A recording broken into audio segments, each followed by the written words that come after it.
Una vivienda media en España vale hoy más que en el peor momento de la burbuja inmobiliaria. 2.230 euros el metro cuadrado. Es el precio nominal más alto jamás registrado, por encima incluso del techo que precedió al estallido de la última gran burbuja, y no es un máximo al que se haya llegado despacio. El precio sube un 12,9% en un año. 4 trimestres seguidos por encima del 12%, una racha que no se veía desde antes de la crisis financiera. La pregunta evidente es si estamos otra vez en 2008. La respuesta corta es no, pero la historia completa es más incómoda que un sí o un no. En los próximos minutos, solo datos oficiales. ¿Cuánto cuesta de verdad una casa? ¿Por qué subimos más que casi toda Europa? ¿Cuántos años de tu sueldo entero hacen falta para pagarla? ¿Y por qué esa cifra cambia por completo según donde nazcas? ¿Y por qué, siendo un país de propietarios, hay quien pasa frío en su propia casa? 5 bloques, una sola conclusión, y la dictan los números. Pongamos cifras a esos 2.230 euros el metro. Una vivienda tipo de 90 metros cuadrados sale por unos 198.000 euros. Pero ese no es el precio que pagas. A la compra hay que sumarle entre un 10 y un 15% en impuestos, notaría, registro y gestoría. Hecha la cuenta, la factura real se van a más de 215.000 euros antes de poner un solo mueble. Para entender la magnitud, conviene mirar atrás. A mediados de los 90, el metro cuadrado costaba de media 670 euros. Subió sin freno hasta el techo de la burbuja, por encima de los 2.000 euros de media. Después vino la corrección. Caídas que en términos reales llegaron al 40% en algunas zonas, hasta tocar suelo en torno a los 1.459 euros. Y desde ahí, una escalada continua que ha pulverizado todos los récords anteriores. El índice de precios del INE lo confirma sin discusión. Del suelo del ciclo a hoy, casi se ha duplicado. Y hay un detalle que desmonta la idea de que esto es cosa de pisos nuevos y caros. La vivienda de segunda mano sube un 13,1% al año, más que la obra nueva, que sube un 11,2%. No es estrenar lo que dispara el mercado. Es que falta oferta y todo el mundo compite por lo que ya está construido. Lo que más encarece es lo que más se compra. El desglose completo comunidad por comunidad está en viviendade.com. Pero ese precio medio nacional esconde una trampa. Porque en España no hay un mercado de vivienda, hay 17. Antes de bajar al detalle territorial, situemos a España en el mapa. La pregunta incómoda es si subimos más o menos que nuestros vecinos. Europa tiene un índice común para medirlo con base 100 hace una década, y España no está entre los moderados. Comprar una vivienda en España cuesta un 80,6% más que hace 10 años. Casi el doble. Veamos dónde queda eso en el ranking europeo. Hungría casi ha cuadruplicado sus precios. Portugal y Islandia los han más que duplicado. España queda por detrás de ese grupo del este, sí, pero el contraste que importa es otro, el de las economías con las que nos comparamos de verdad. Traducido a subida acumulada, Francia sube un 27% en el mismo periodo, Italia un 16%, España un 80%, y Finlandia es el único país de la lista donde la vivienda es hoy más barata que hace 10 años. Aquí, ese alivio no ha existido. Y aquí aparece el rasgo que define al país. España es ante todo una nación de propietarios. El 73,6% de los hogares es dueño de su vivienda. Son 26 puntos más que Alemania, donde menos de la mitad de la población es propietaria. No somos un país de inquilinos que aspira a comprar. Somos un país que ya compró, donde la casa propia es casi una obligación cultural. Por eso, cuando el precio se dispara, no toca solo a quien busca techo.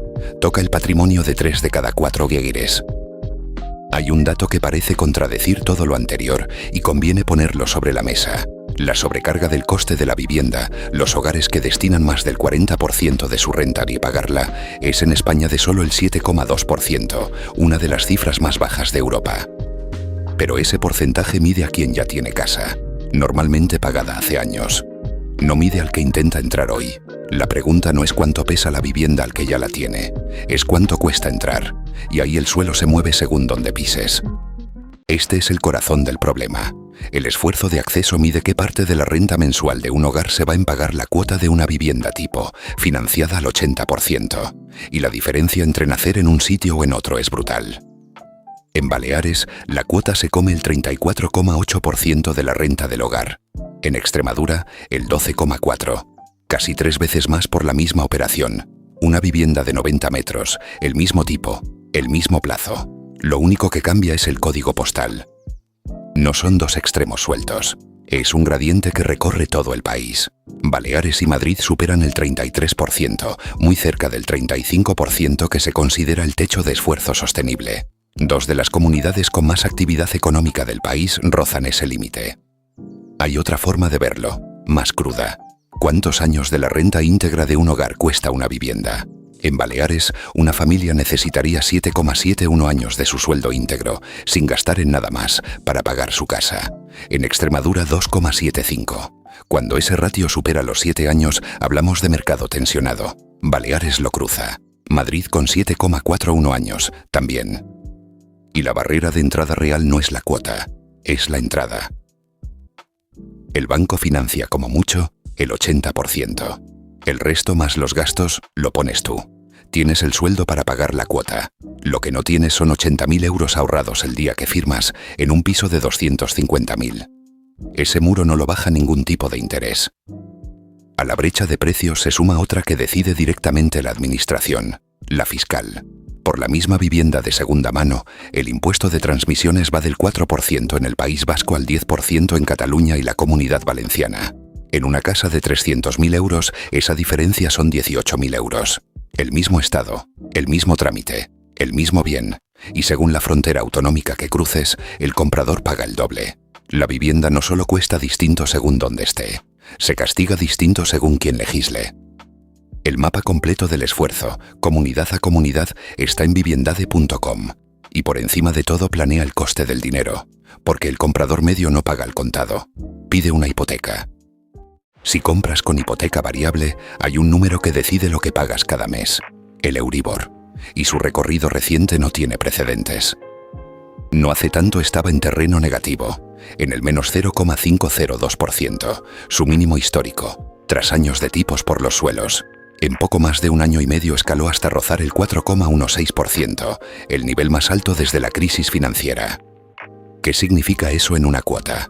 Como referencia, cada punto que sube el Euribor añade en torno a 75 u 80 euros al mes en una hipoteca de 150.000 euros. Multiplica por los puntos que subió y entiendes por qué. Para muchas familias con tipo variable, la cuota se disparó en varios cientos de euros al mes sin haber cambiado nada de su contrato. El miedo se midió en firmas que no llegaron. Con esa subida, las hipotecas firmadas llegaron a caer un 18% en un solo año.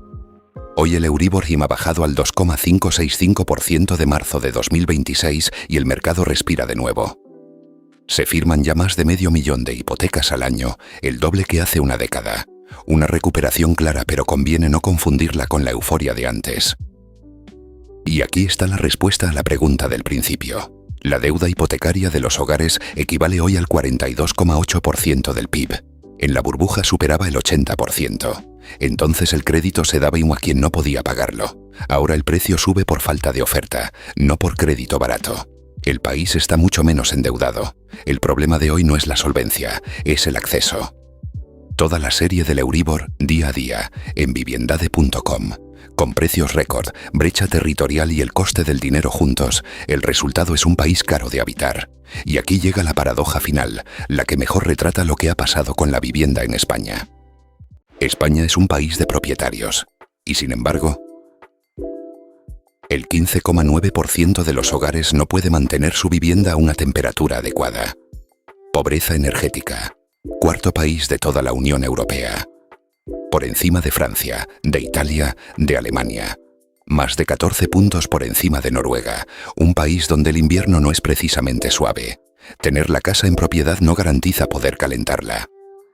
Y luego está la otra cara, el ladrillo que no es para vivir. Mientras a tanta gente le cuesta acceder a una vivienda, hay zonas enteras donde las casas pasan el año en silencio. En San Javier, en Murcia, el 70,1% de las viviendas no son residencia habitual. Toda la costa mediterránea supera el 63%. Y al otro extremo, ciudades como Coslada o Fuenlabrada, donde apenas el 5,4% son segundas residencias. Allí la casa es para vivir y nada más. El mismo país, dos modelos opuestos de para qué sirve una vivienda. Y mientras tanto el mercado no para. Se compran ya más de 700.000 viviendas al año, el máximo desde los años de la burbuja, frente a las apenas 312.593 del suelo de la crisis. De todas ellas, el 78% son de segunda mano. Se compra mucho, se compra caro y se construye poco. La obra nueva apenas pesa entre el 10 y el 20% del total. España compra más que nunca, paga más que nunca y reparte ese esfuerzo de forma profundamente desigual según donde le toque vivir a cada uno.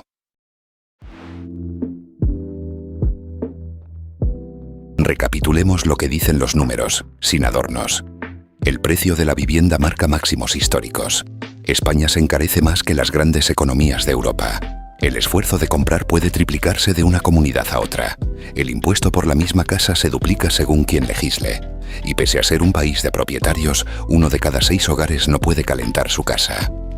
No es 2008. Las familias están menos endeudadas y los bancos no regalan crédito. Pero tampoco es un mercado sano. Es un mercado caro, desigual y tenso, donde el problema ya no es la deuda, sino el acceso. No hay opinión en esto. Hay registros del INE, del Banco de España, del Ministerio y de Eurostat. Todos estos datos, comunidad por comunidad y provincia por provincia, están en viviendade.com. Cifras de España. Solo datos públicos, bien presentados.